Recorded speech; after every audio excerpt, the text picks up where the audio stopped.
ಹುನಗುಂದ ತಾಲೂಕಿನ ತಿಮ್ಮಾಪುರ ಗ್ರಾಮದ ಶ್ರೀ ಮಾರುತೇಶ್ವರ ಹಾಗೂ ಬಸವೇಶ್ವರ ಜಾತ್ರೆಯ ಪ್ರತಿವರ್ಷದ ಪದ್ಧತಿಯಂತೆ ಎಲ್ಲ ದೇವರುಗಳಿಗೆ ನೀರು ಹನಿಸುವುದರ ಮೂಲಕ ಈ ವರ್ಷದ ಜಾತ್ರೆಗೆ ದಿನಾಂಕ 13ರಂದು ಶನಿವಾರ ಚಾಲನೆ ನೀಡಲಾಯಿತು. ತದನಂತರ ಮಾರುತೇಶ್ವರ ಹಾಗೂ ಬಸವೇಶ್ವರ ದೇವಸ್ಥಾನದ ಅರ್ಚಕರು ಜಾತ್ರೆಯ ತಯಾರು ಪ್ರಾರಂಭಗೊಳಿಸುತ್ತಾರೆ. ಈ ನಿಮಿತ್ತ ಮಾರುತೇಶ್ವರ ಅರ್ಚಕರು ಗ್ರಾಮದ ಬಾಬುದಾರರ ಮನೆಗಳಿಗೆ ತೆರಳಿ ಜಾತ್ರೆಗೆ ತಯಾರಿ ಮಾಡಿಕೊಂಡು ಜೊತೆಗೆ ಪೂಜಾರಿಗಳು ಮಡಿಯಿಂದ ಬರಿಗಾಲಿನಲ್ಲಿ ನಡೆದಾಡುತ್ತಾರೆ.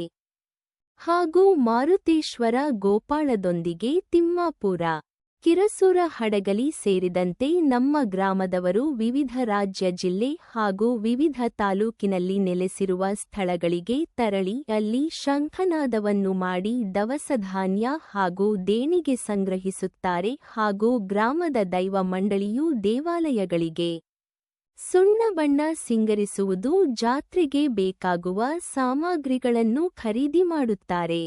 ಬರುವ ದಿನಾಂಕ 20ರಂದು ಶನಿವಾರ ಪ್ರಾರಂಭಗೊಂಡು ಅಂದು ಹೊಳೆಗೆ ಹೋಗುವ ಕಾರ್ಯಕ್ರಮ, 22ರಂದು ರವಿವಾರರಂದು ಅಭಿಷೇಕ, ಪಲ್ಲಕ್ಕಿ ಉತ್ಸವ, ಹತಾರ ಸೇವೆ, ಸುತ್ತಗಾಯಿ ಒಡೆಯುವ ಕಾರ್ಯ ಮತ್ತು ಹಡಗಲಿ ತಿಮ್ಮಾಪುರ ಗ್ರಾಮದಲ್ಲಿ ಹೇಳಿಕೆಗಳು ಜರುಗಲಿದೆ.